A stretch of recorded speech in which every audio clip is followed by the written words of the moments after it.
Some people have written to us and they said, look, you're not going to have a policeman with a gun knocking on your door accompanied by a doctor with a syringe. They haven't got the resources to do that.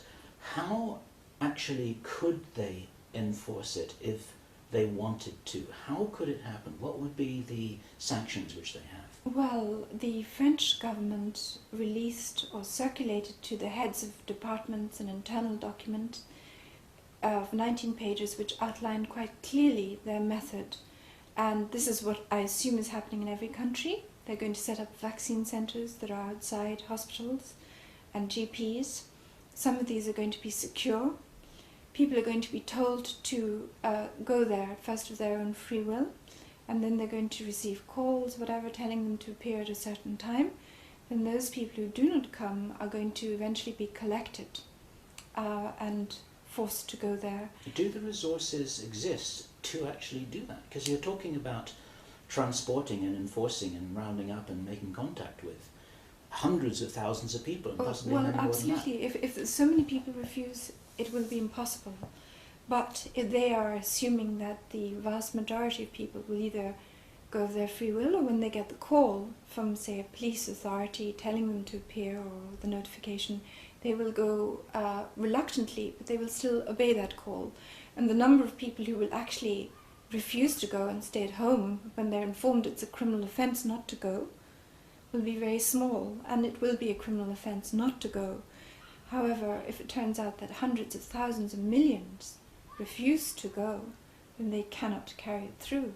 And that's why it's important for every single person to say no and not to go along with it. This is Bill Ryan from Project Camelot, and I'm here in Vienna on the 8th of September 2009.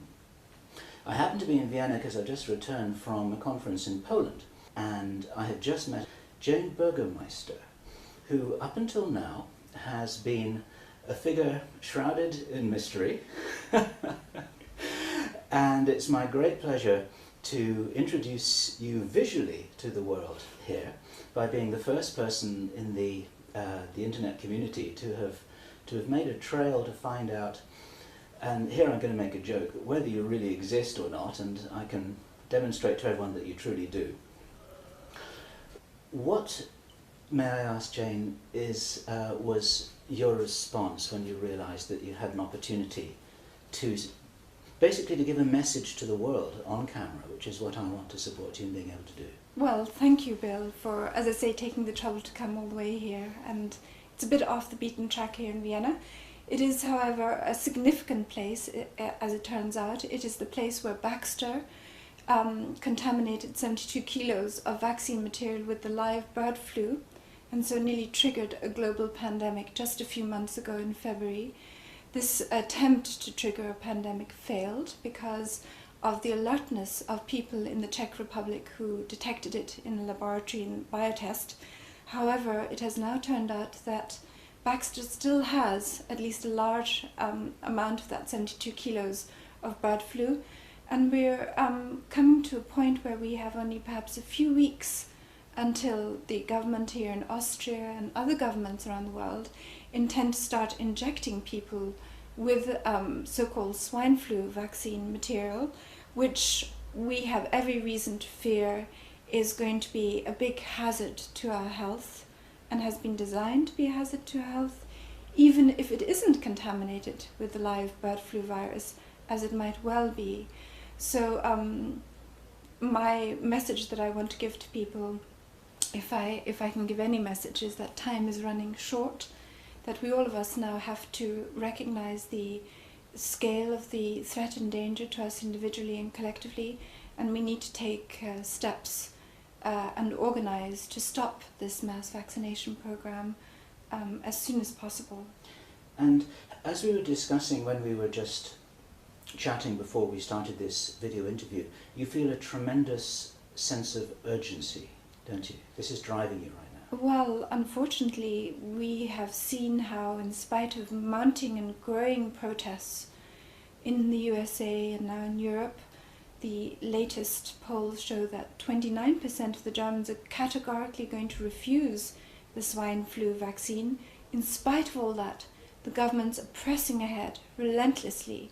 WHO is pushing with tremendous determination this unwanted, unnecessary and dangerous program on us, and it's coming in just a few weeks.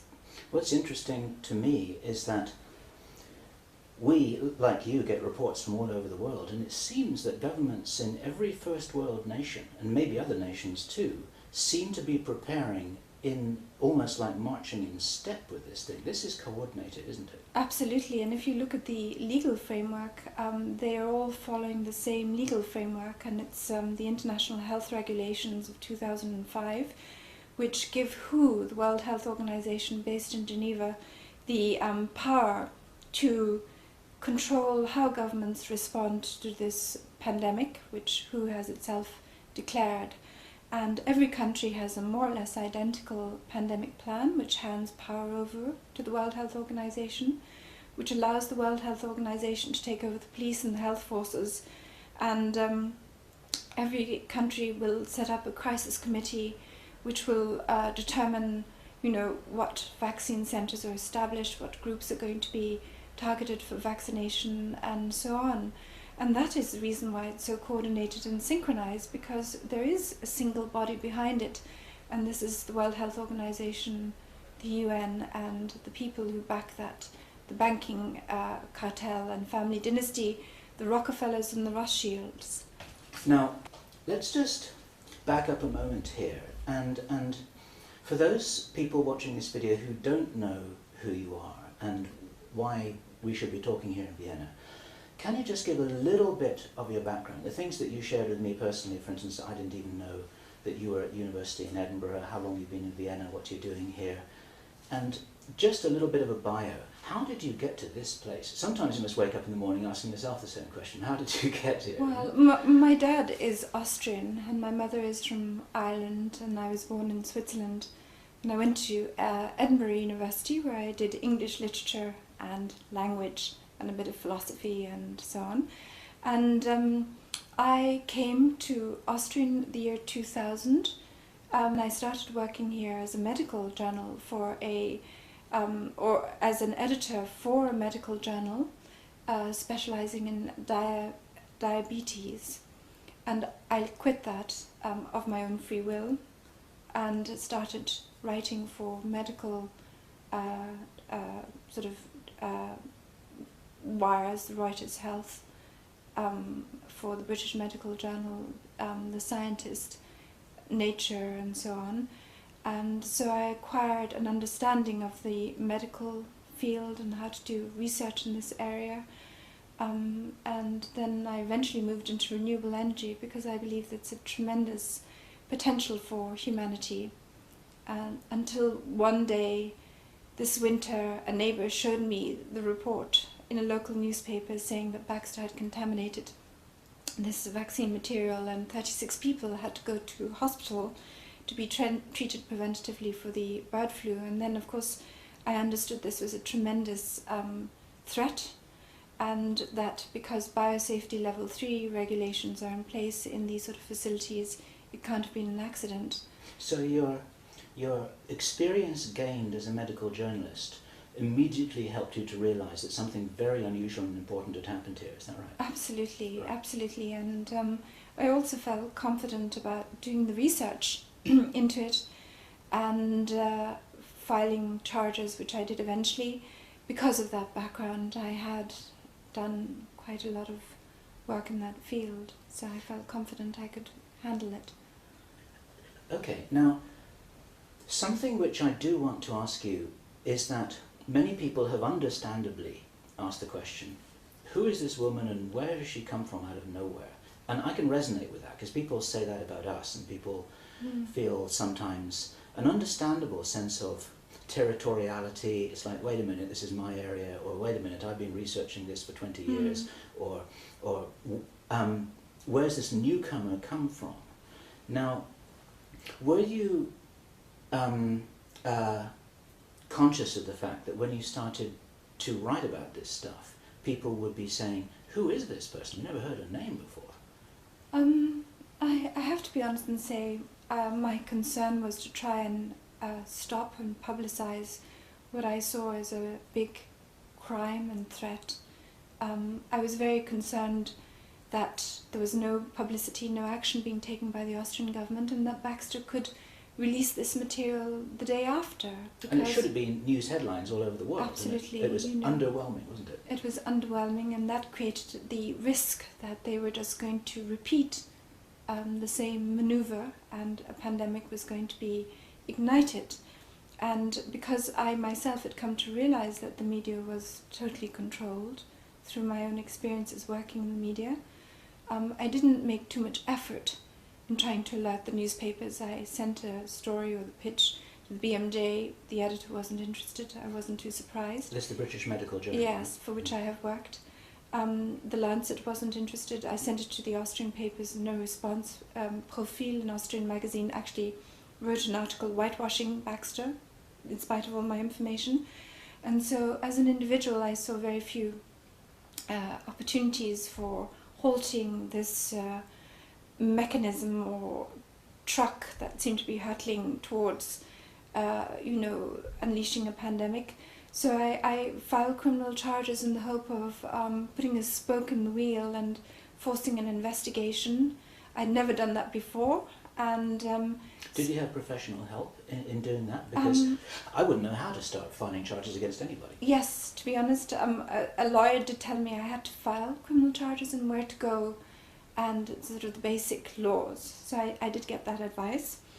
On my mother's side of the family, there were some lawyers, and so my mum too was very good at kind of legal reasoning and stuff like that. And so I decided to give it a shot. I'd never done it before, but I thought I might as well give it a try. The evidence is there, it's just a question of laying it out clearly. So that's what I did, and the police did start investigating. Is it the police here in Vienna? Yes, Yep. yes. And my understanding is that 3 police forces are investigating: the police in Vienna, the police in Korneuburg, and the Unit for Protection of the Constitution and Fighting Terrorism was also investigating, and I know that for sure because I was summoned there for an interview. However, what has alarmed me is the fact that nothing has happened. The government is continuing to press ahead with its program of mass vaccination with these Baxter vaccines. There are no security checks in place to ensure that the material isn't contaminated. The situation is such that I might as well never have filed the charges. And last week, the head of the Unit for Protecting the Constitution and Fighting Terrorism was forced to resign, it seems, and replaced by somebody who appears to be much more loyal to the powers that want this vaccination program to go ahead. The same is true of the Austrian criminal police. The head was replaced by somebody who also has a track record of working for these so-called New World Order corporations. And so I increasingly feel the structures in government are not going to be effective in stopping and halting this danger, and that's why we have to now move towards organized civilian resistance to the vaccines. But you must be encouraged, because parallel with your metaphorically waking up that morning to realise that, wait a minute, what's wrong with this picture? There's something happening that shouldn't be. A lot of other people all over the world have been becoming very aware of this and very active. You must be feeling heartened by that, yeah? Absolutely. I mean, the response has been amazing and exponential. It's just every day it's amazing to see the progress, and today I heard that the Greek police are going to refuse and have officially refused to take the vaccine, which is quite a significant milestone. This is the police force which the government will rely on to force the Greeks to take a vaccine, because according to polls the Greeks do not want to take the vaccine, so eventually it'll come down to the government having to either force them or try and frighten them into taking it by triggering a pandemic, and that's just one example. Germany, there's enormous resistance, and so is there in France, not to mention the USA, and increasingly in the UK. Unfortunately, my language skills are limited. I don't speak Spanish or any other language, so I'm only able to track and monitor what's happening in the countries where I speak a bit of the language, which is France, Germany, and English-speaking countries. I just came back from Poland, where I gave a talk about a whole bunch of stuff, including this, to a large number of very awake and aware and concerned people. And I was heartened, because maybe like yourself, I didn't know anything about what was happening in Poland. People are very, very concerned. They're very aware that there's a problem here. It's being discussed a lot, and just now I showed you a document that had been prepared by a Polish, a very highly respected Polish medic, saying that this is completely out of order, it shouldn't be happening, the vaccines are likely to be contaminated, the whole thing is spurious. And there's evidence that this wave is sort of growing all over the world, and some of this has been caused by your own civilian initiative.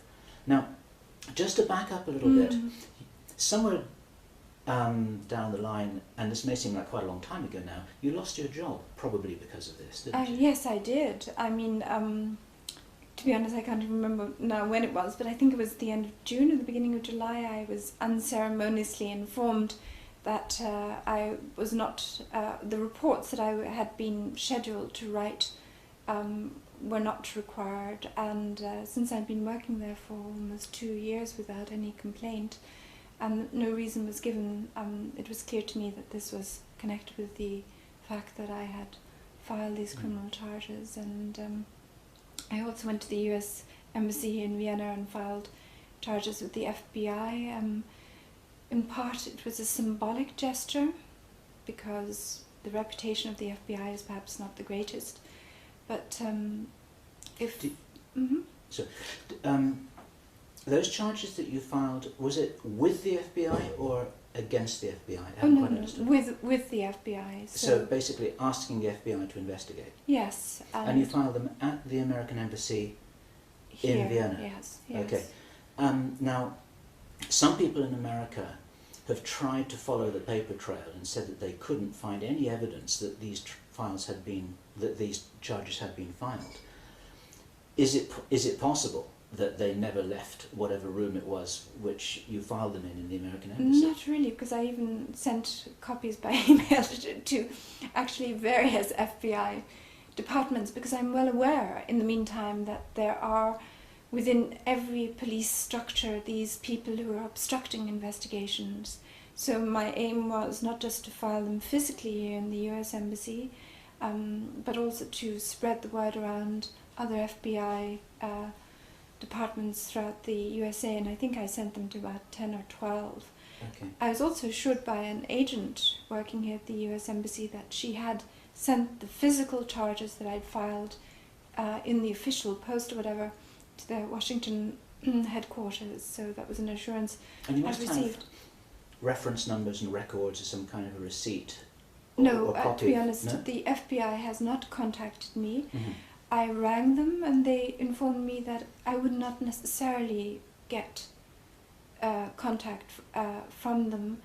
And the situation is the scale of my charges is just monumental in the sense that it kind of more or less alleges that the US government, pharmaceutical companies and banking cartels are operating together to push forward this mass murder program under the guise of offering people vaccinations.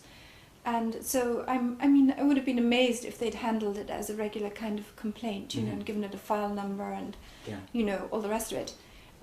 It took a while for the Austrian police to assign a case number to my case too. Okay. The reason behind my question there was there are some people who try to follow that trail and they've said that they cannot find any evidence that in the American system that they've tried to find these things in, that these charges have been filed. I just wondered whether there's any answer that you can give to that in terms of a reference number, this is where you look, this is what it says. No, I can't do anything, Bill, nothing because like that. I filed them. I have the evidence that I sent them to the FBI. Okay. I have the emails. And what the FBI did, unfortunately, is outside my control. If they haven't registered it, if they haven't assigned it a case number, if they haven't recorded it as it is their duty and requirement to do so, that's their problem, and I'm not responsible for their lapses. And that's it. And anybody who wants the emails proving that I also email the FBI is very welcome to have them. I mean, I think they're even up on the web somewhere. So. Okay. To some extent, what you did was almost like a symbolic act as well as actually initiating charges, which actually is there's not the kind of thing that most people usually take it upon themselves to do. So it's quite a valiant David and Goliath action there. But it was symbolic and it was encouraging to a lot of people. Do you feel that people have responded to you in that way? Well, I think, there's been, as you pointed out, a growing recognition that this really is a threat. And there's solid evidence that this is a threat. And this is something that I tried to lay out in the charges to explain the empirical evidence for my views. So people can read through it and see why I've reached these conclusions. So can the FBI agents, so can the police and so on. On the other hand, there's no denying it, these structures are extremely corrupt, and if no investigation is initiated, no case file numbers are assigned, it becomes increasingly clear over time that we, the people, cannot rely on these so-called police and law enforcement branches to do their job and to protect us against a threat.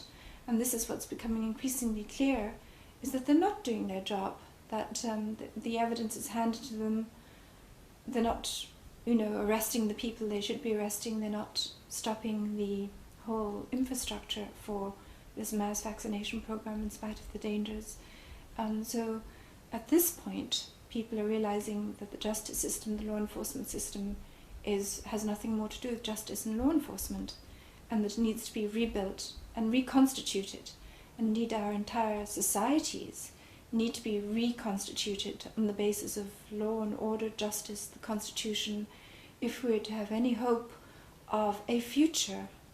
Just before we went on camera here, we were talking a little bit about the UFO phenomenon, which is something that you don't even pretend to know anything about, and there's no reason why you should. It's a different area. And you asked me whether I believed in that kind of information, and of course the answer is that we do, because we've extensively researched it.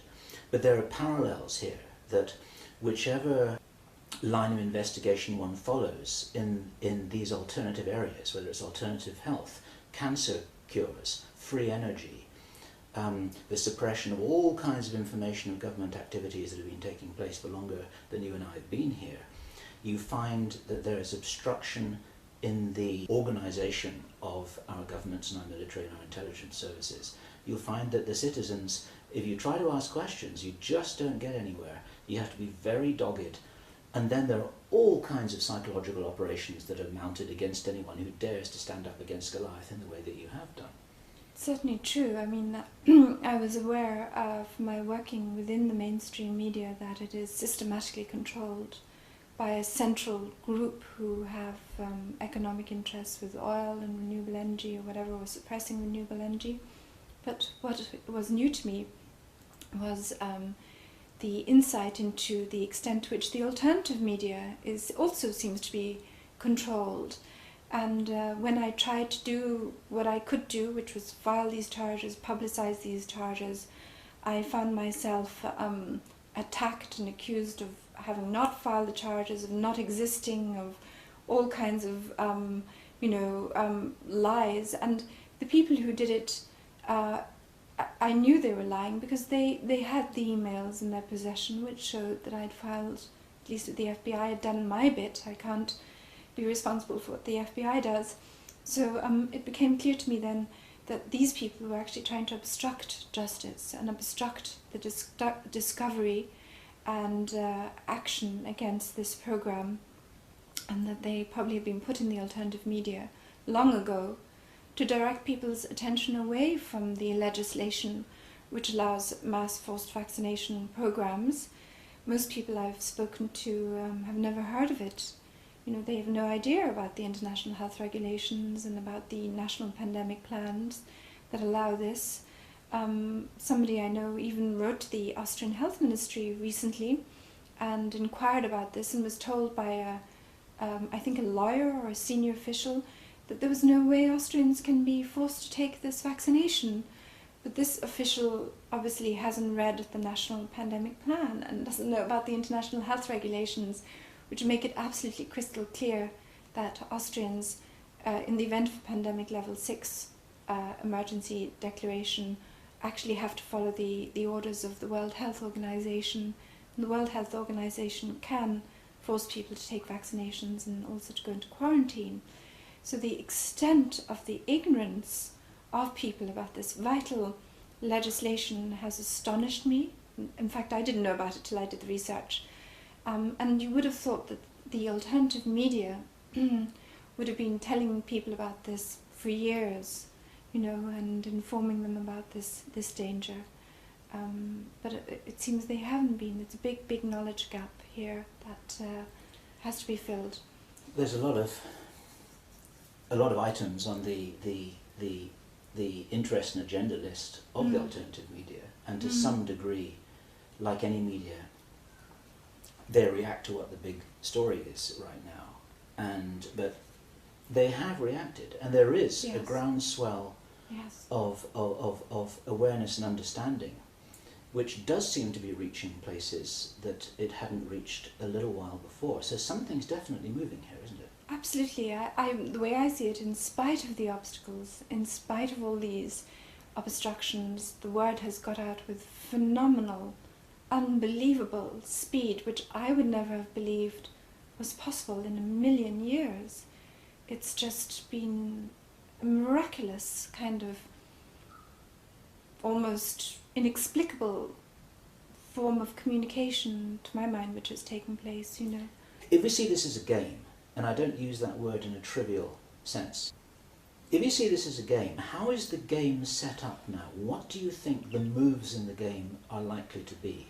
Are the citizens of the world starting to wake up more than was anticipated? What's likely to be the response? Can you think the way that they, whoever they is, how are they thinking, and what might they do?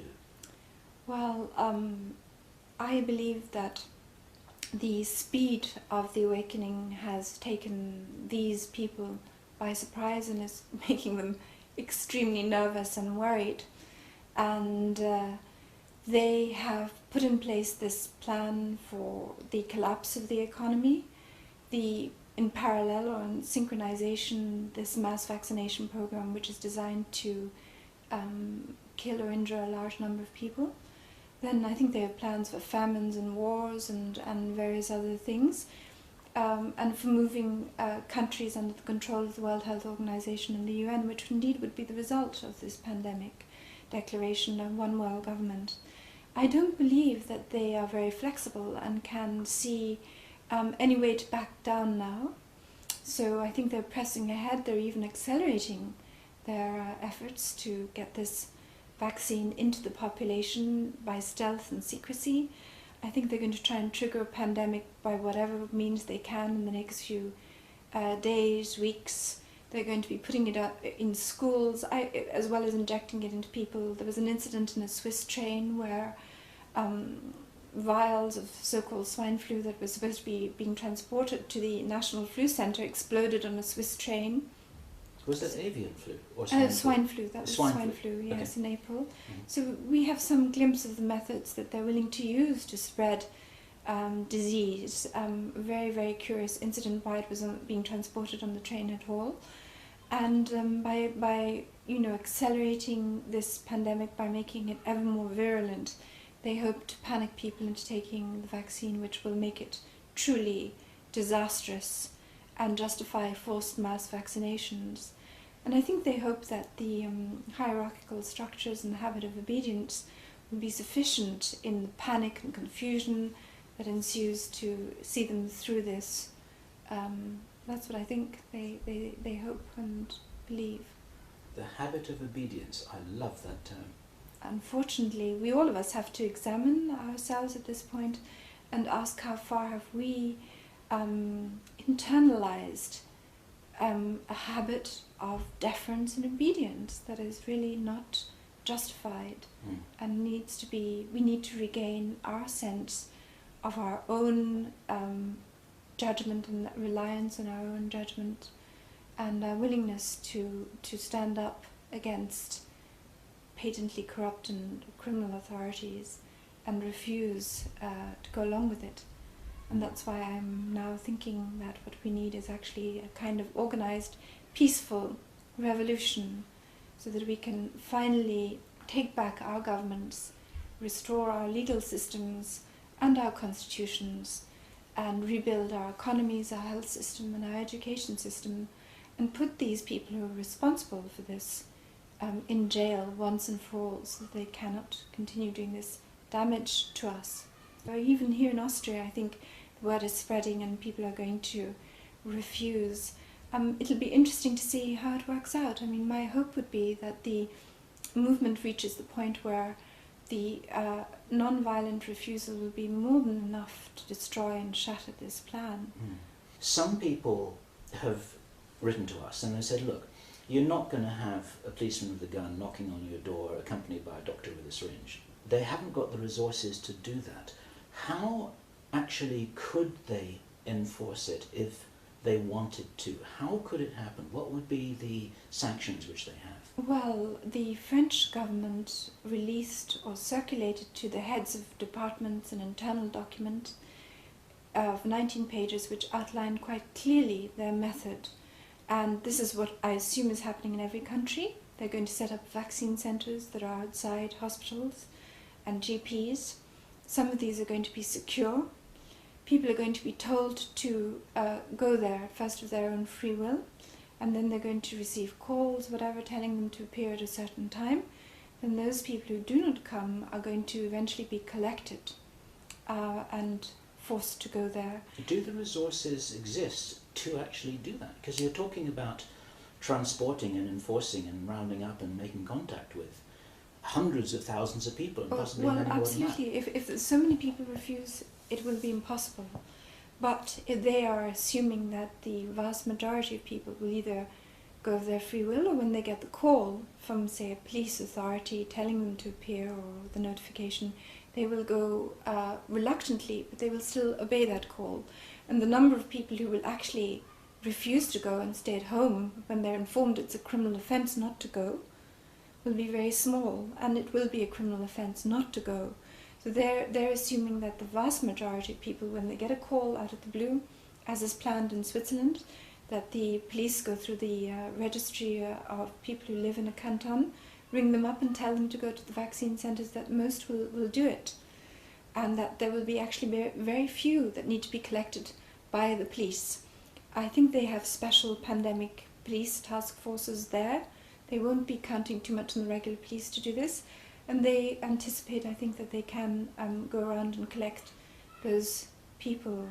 However, if it turns out that hundreds of thousands of millions refuse to go, then they cannot carry it through. And that's why it's important for every single person to say no and not to go along with it. So it's a propaganda war, or a propaganda game. Absolutely. They don't have the resources. They're relying on people going of their free will to these vaccine centres, and then they're relying on just being able to make a call to people, telling them it's a criminal offence not to go, putting psychological pressure on people to go, and then they're relying on a very relatively small number of people actually saying, no, I'm staying in my home, I'm not going on any account, and waiting for the police to knock on the door and drag them off. And at that point, they will have sufficient forces, if few people do it, to actually go around and collect people from their homes. Now, fear and concern for one's personal safety is a great motivator. Are you expecting, just as in 1918, that there's going to be a second wave of the existing swine flu in a mutated form, which really is a problem, accompanied by very alarmist media reports showing people dying in funerals and all of this kind of stuff, that's going to scare people into lining up for their voluntary vaccination? Absolutely, it's already happening. I think the scientists in Canada have looked at people who've died from the so-called swine flu, and they found that those people have the damage to their lungs, which is consistent with them having got the bird flu. And so, how is that explicable? I mean, they must have been given the bird flu, so they've been getting it from somewhere, and it could have been from the kind of contamination of vaccine material that occurred here in Austria, where normal vaccine material was contaminated with the bird flu. So they're already starting and trying to trigger this really virulent pandemic. The CDC and the WHO has stopped counting or tracking these cases, so we could be seeing a multiplication of these virulent cases already now in the USA and Canada. And at some point the media will focus on it. They will focus on the terrible deaths of these people from holes in their lungs and whatever. And in this moment of panic, when the vaccine centres are open, they'll be saying, those people who were saying it was the vaccine, it got it all wrong, they were lying to you, it's actually the virus that's the real danger. And people in this fear and confused state of mind will think, maybe it was all lies about the vaccine, and they'll rush off and get their vaccine, which will then kill them. Yeah. And create an even more virulent virus. So that's something which I realised just a short while ago was that in order to really introduce something dangerous to large numbers of the population, they don't have to vaccinate everybody. And just to illustrate the point, if I don't get vaccinated, but you do, and so does your friend, and then we all meet for dinner to talk about it, and I say, well, I'm all right, I haven't been vaccinated, there's something now cooking in your bodies that I'm going to catch simply because we shook hands over dinner. Absolutely. So they don't have to get everyone, right? No, I mean, I think that they would also like to use the opportunity to put in people these nanochips. There's mounting evidence that Baxter and so on is planning to put into its swine flu vaccine these nanochips, and certainly WHO has put in place the legal framework and the technical framework to vaccinate everybody. So I think they really are aiming for maximum possible coverage, but to kill people they don't need to vaccinate everyone, they just need to vaccinate enough people to unleash this really virulent pandemic. Eventually people will just put on their face masks or use their colloidal silver. Sensible people will already be thinking of taking these measures. If there's any threat of a virus, they'll be having their face masks on and boosting their immune systems with vitamin C. And D3, I believe. D3. And so to try and reduce the number of people who survive by taking these measures, I think they would like to get as many vaccinated as possible, because this will mean the disease goes straight in your bloodstream, and there's nothing you can do basically once it's there. Okay, so what you're flagging up here is that there are two scenarios going on here. There's and this all sounds very black and stark, but there's the genocide scenario and there's the total control scenario, and they can go hand in hand with each other. Yes, I believe that's the plan. The WHO has, I understand, put in place this comprehensive electronic surveillance system already, and as soon as we get our nanochips with all this information about our health from the health insurance associations or whatever, they'll be able to track us via satellite and computers or whatever they have for the rest of our lives, even if we survive the pandemic, the vaccination, the wars, the famines, and so on. So in this way, they will have managed to not only establish one world government, but also a technical structure to control every single one of us on the planet. We've had it told us by a number of insiders on and off record that this whole structure just exists already. They've got the databases, they've got a lot of information on most people. They're doing all this for a reason. This is like the final match that's lit to the fire, if you like. Yes, yes. So my question to you then is based on what you know, because you must also have people writing to you, presumably confidentially offering information. I've had a few private confidential emails from people who've been saying they agree with what I'm saying and with the bioterrorism charges, but because of their position, they're not able to come out and say that openly, and obviously I don't publish that kind of thing either. But I'm not a gold mine of secret information.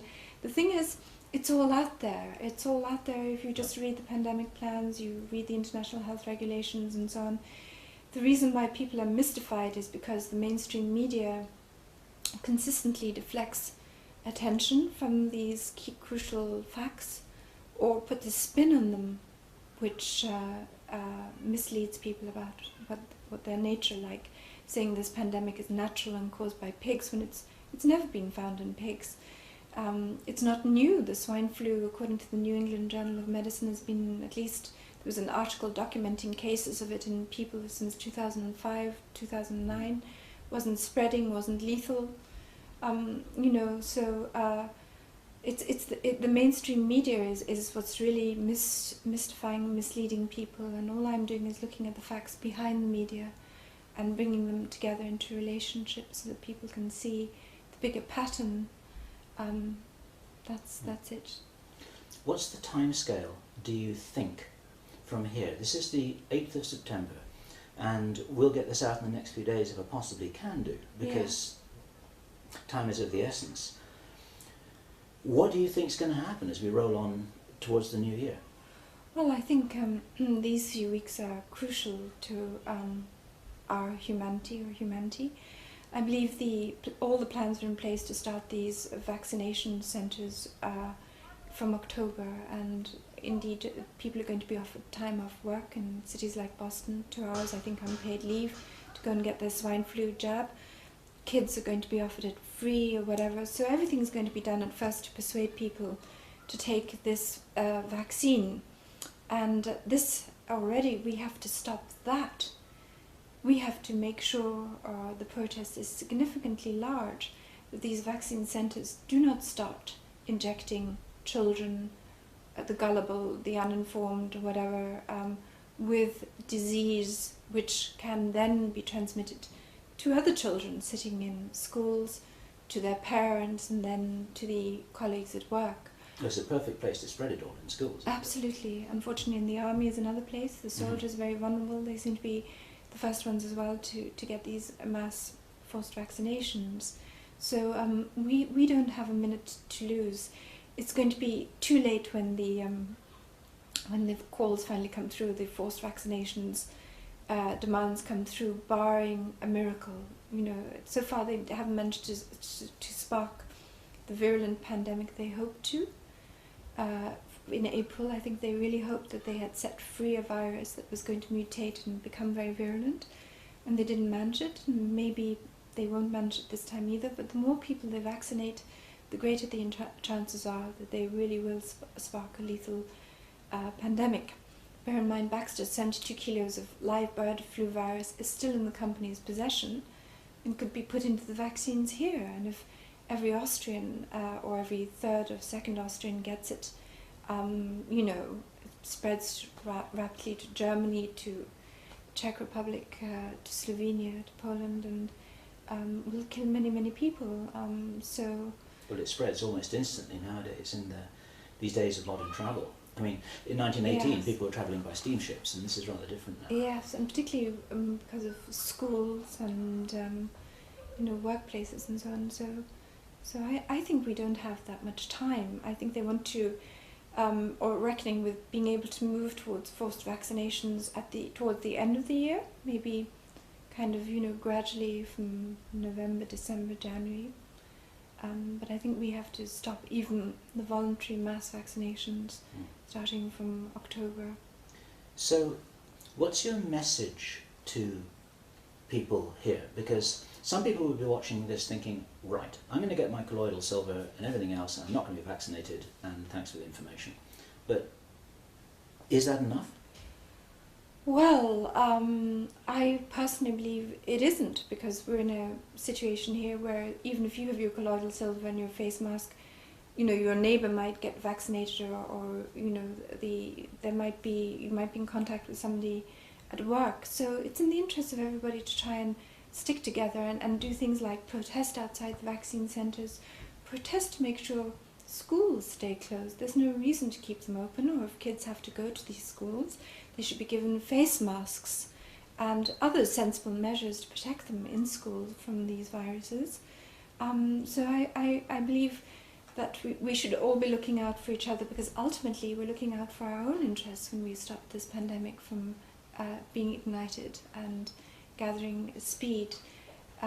However, if all you're willing to do is take the colloidal silver and the face mask, fine, as long as you're willing then, when the order comes for you to take it or to go to quarantine, to resist at that point, or be faced with being imprisoned or whatever.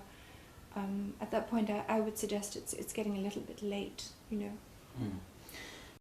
How much support are you getting personally? How do you feel? Because you're like a lonely soldier here fighting this in Austria, sort of unconnected, at least physically, with the rest of the world. What is it that sustains you and keeps you going and gives you the strength to keep on fighting? Because it's not easy, is it? Well, I have to say, I look at the evidence and I see that there is a real threat also to me. I mean, I am also going to be one of the people who could be infected by this pandemic virus, or could be forced to take this vaccination, and stamped a criminal if I don't take it. And this is not a very palatable kind of prospect, and it's not exactly how I, want to spend my time, ill or sick or prematurely dead from something like this. So I'm motivated also by self-interest, as well as the desire to see other people, of course, freed from this threat. But do also, you have a team who are working with you? Do you feel supported logistically, emotionally, financially? Or is it just really that you're just standing alone here in Vienna? Oh no, I mean, I have Johan Niklasen in Switzerland has volunteered to put up my website. I met him the other day, he's a wonderful man. Yes, and he's done great work and put up a wonderful website, and and a lot of people support and send emails and reports and information that I put up on my website and so on. Here in Austria, there's somebody who has an email database of 140,000 emails, who's starting to send out information, so even the Austrians are getting to hear of what's happening. So I certainly feel not alone. However, there's no doubt about it that I, for example, have very little financial resources or whatever, and I, more or less have to try and scrape by, and this limits how effective I can be. I can't cover countries or outside of Europe, or try and launch the kind of legal action that I would have wished to launch, the injunctions in places like Africa or Latin America. No substantial funding has come from any source whatsoever to help in this battle. So it's been individuals sending relatively small sums of money, or offering to do things like DVD or whatever, that has